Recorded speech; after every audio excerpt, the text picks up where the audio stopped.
नमस्कार। मैं सिद्धार्थ उत्कर्ष English classes के यूट्यूब चैनल पर आप सभी का स्वागत करता हूं। आज हम लोग चर्चा करने वाले हैं कुछ नए बैच अपने यहाँ स्टार्ट हो रहे हैं उनके बारे में। जैसे कल 11 मई कल हमारे यहाँ सब्जेक्ट स्टार्ट हो रहे हैं, इंग्लिश और मैथ्स। ये दो सब्जेक्ट कल शुरू हो रहे हैं, कल इनका नया बैच स्टार्ट हो रहा है। ठीक है, तो सबसे पहले चर्चा कर लेते हैं हम लोग इंग्लिश की कि उसका टाइमिंग क्या रहेगा, कैसे पढ़ाया जाएगा, क्या क्या आप सभी को पढ़ना है उसमें। तो कल 11 मई मंगलवार सुबह 9 बजे आप सभी का इंग्लिश स्पेशल बैच स्टार्ट होगा। बात करें तो ये बैच हमारा SSC, MP Vyapam, high court और भी जितने एग्ज़ाम जहाँ पर इंग्लिश आती है उन सभी के लिए बहुत ही यूज़फुल है, क्योंकि इसमें एक ये भी आपको डरने की ज़रूरत नहीं है ना, कि बहुत एडवांस रहेगा तो कैसे समझेंगे, हमारी इंग्लिश तो बिल्कुल वीक है, हम कैसे आगे बढ़ पाएंगे, हमने तो बहुत सालों से इंग्लिश छोड़ रखी है। नहीं, ऐसा कुछ नहीं है बिल्कुल भी, है ना। एक्चुअली देखिए कि जो कॉम्पिटिटिव इंग्लिश होती है, अब कॉम्पिटिटिव इंग्लिश आदमी तभी पढ़ता है, वैसा नहीं है कि वो 10th में पढ़ लेगा, 11th में पढ़ लेगा या 12th में पढ़ लेगा, क्योंकि 12th जो कॉम्पिटिटिव इंग्लिश में पोर्शन आता है वो जनरली जो हमारे एकेडमिक एग्ज़ाम होते हैं उनमें उनका पोर्शन बहुत कम नंबरों का होता है, तो उस समय उतना स्टूडेंट ध्यान नहीं देता उन चीज़ों पर। सभी के साथ ऐसा रहा है, मैं भी पढ़ा हूँ और भी लोग पढ़े हैं, सब लोग ऐसे ही पढ़े हैं। जाके फिर 12th के बाद आदमी कॉम्पिटिटिव एग्ज़ाम के हिसाब से जो है कि पढ़ाई अपनी स्टार्ट करता है। ठीक है, तो आप देखेंगे कि यहाँ पर आपको पढ़ाया क्या क्या जाएगा। एक तो पूरी ग्रामर आपको पढ़ाई जाएगी। पूरी ग्रामर में आपको पूरी पार्ट ऑफ स्पीच का मतलब noun, pronoun, adjective, verb, adverb, conjunction, preposition, interjection, है ना। वर्ब चैप्टर को भी, वर्ब चैप्टर में voice, narration, subject verb agreement, है ना।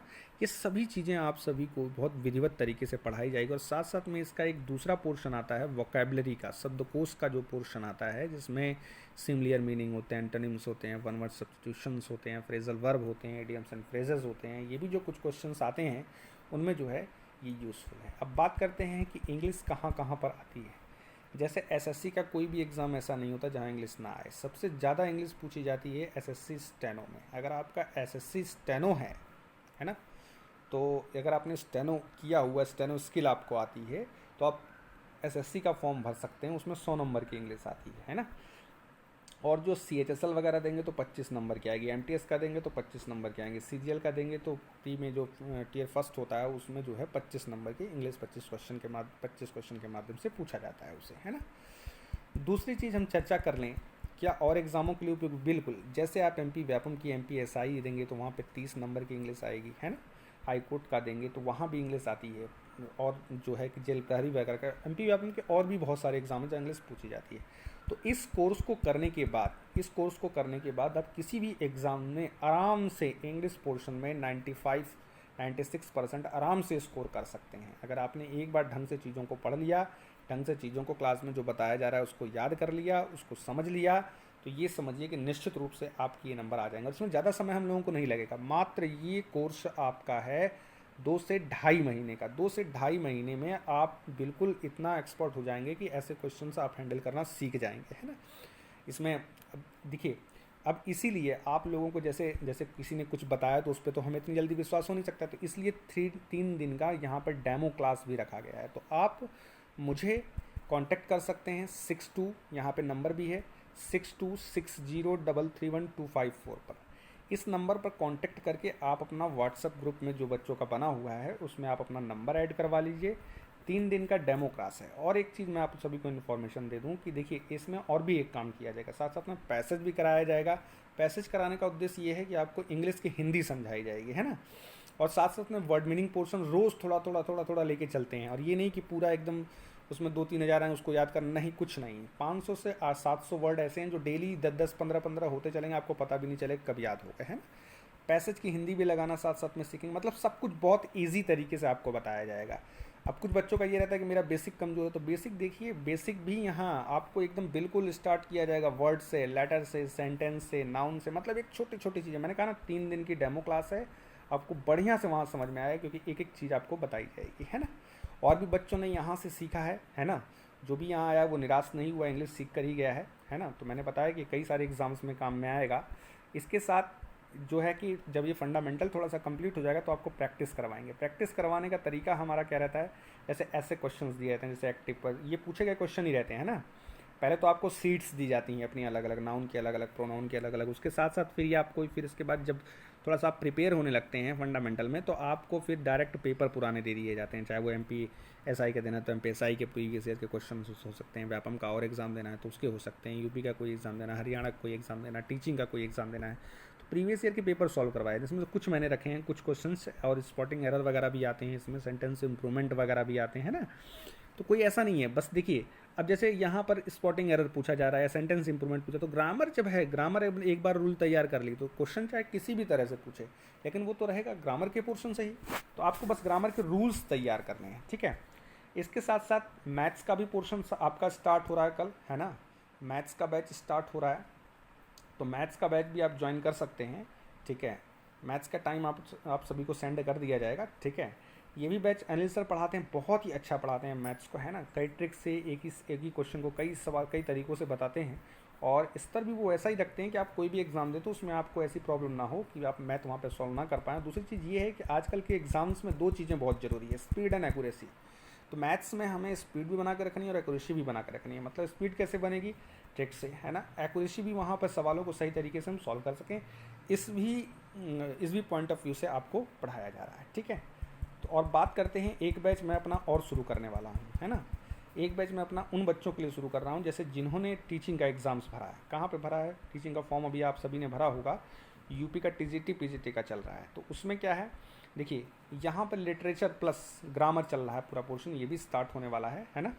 ये भी एग्ज़ाम आपका ये मान के चलिए कि अक्टूबर नवंबर में होगा, लेकिन बहुत ज़्यादा दिन नहीं है, तो इसकी भी तैयारी मैं आपको करवा रहा हूँ। और यहाँ भी गारंटी के साथ बिल्कुल, है ना, कि जो अभी जैसे वर्ग 1 का हम लोगों ने पढ़ाया था, मैंने पढ़ाया था यहाँ पर इंग्लिश का, तो सबसे ज़्यादा सिलेक्शन एक कोचिंग से जो है देने वाली संस्था हमारी ये पूरे MP में, है ना। सबसे ज़्यादा इकट्ठे सिलेक्शन देने वाले, तो ये समझिए कि यहाँ से भी लोग सेलेक्ट हुए, बाहरी लोग भी कुछ ऑनलाइन पढ़ते तो वो भी लोग सेलेक्ट हुए, तो काफ़ी सिलेक्शन अपने यहाँ से हुए थे, करीब 17-18 सिलेक्शन मान के चलिए कि आराम से हो गए थे, है ना।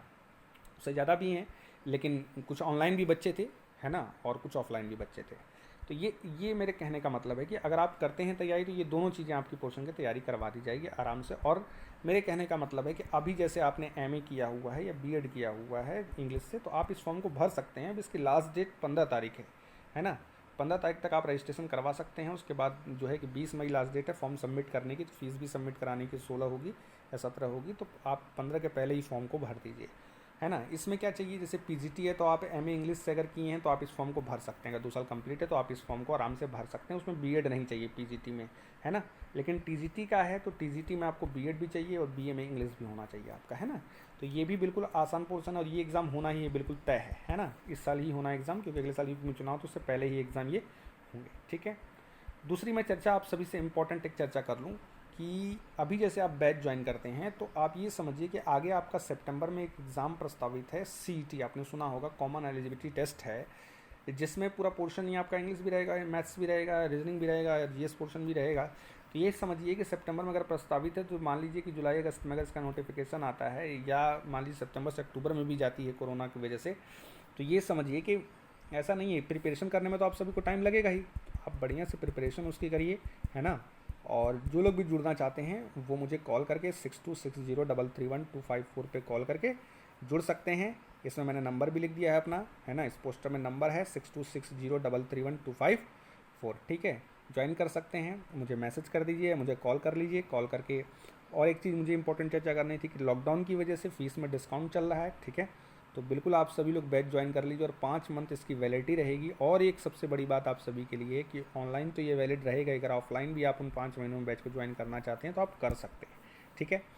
तो ये चीज़ बिल्कुल है, जैसे ऑनलाइन आपने पढ़ा तो सोचा कि ऑनलाइन के बाद मुझे ऑफलाइन लेना है बैच, तो बिल्कुल आपके लिए अवेलेबल रहेगा, कोई दिक्कत नहीं है। और जब ऑफलाइन क्लासेस स्टार्ट होंगी तो आपको प्राथमिकता दी जाएगी, आपके एडमिशन को प्राथमिकता दी जाएगी, जो लोग ऑनलाइन एडमिशन ले लिए हैं। पिछली बार भी ऐसा ही हुआ था, तो कोचिंगें वगैरह खुली थी तो वहाँ पे 15-20 लोगों को अलाउ किया गया था, तो उसमें जो है कि ऑनलाइन बच्चों को पहले प्राथमिकता दी गई थी। तो फटाफट एडमिशन आप लोग करा के डेमो ले लीजिए पहले 3 दिन का, फटाफट एडमिशन करा के अपना बैच स्टार्ट कर दीजिए, क्योंकि अभी आप बैठे हैं और समय को यूटिलाइज़ करिए तो ज़्यादा बेहतर रहेगा। और पढ़ाई तो कभी नहीं रुकनी चाहिए, क्योंकि आगे चल के एग्ज़ाम होने ही होने हैं, ठीक है। तो ये मान के चलिए कि अब कुछ ही समय का ये महामारी का दौर चल रहा है, तो कुछ समय तो परेशानी सबको है, लेकिन कुछ ना कुछ करते अगर हम रहें, कुछ ना कुछ मतलब बिज़ी रहें, अपने आप को रखें अपने मूल काम में, क्योंकि अगर पढ़ाई छोड़ेंगे तो बहुत पीछे चले जाएंगे। और हमें जो है कि ये मत सोचिए कि सब लोग बैठे हैं, कोई नहीं, सब लोग तैयारी भी कर रहे हैं। जैसा कि मैं आपको दिखाऊं कि अभी देखिए ऑनलाइन बैच चल रहे हैं अपने यहाँ, तो बच्चे लगे भी हुए हैं। जैसे देखिए एक मेरा ऑनलाइन बैच है, तो यहाँ बच्चे देखिए लगे हुए हैं, पूरी तरह से अपनी पढ़ाई कर रहे हैं, है ना, कि है ना। तो ये समझिए कि बहुत ही बढ़िया है, आप भी अपना बेहतर तरीके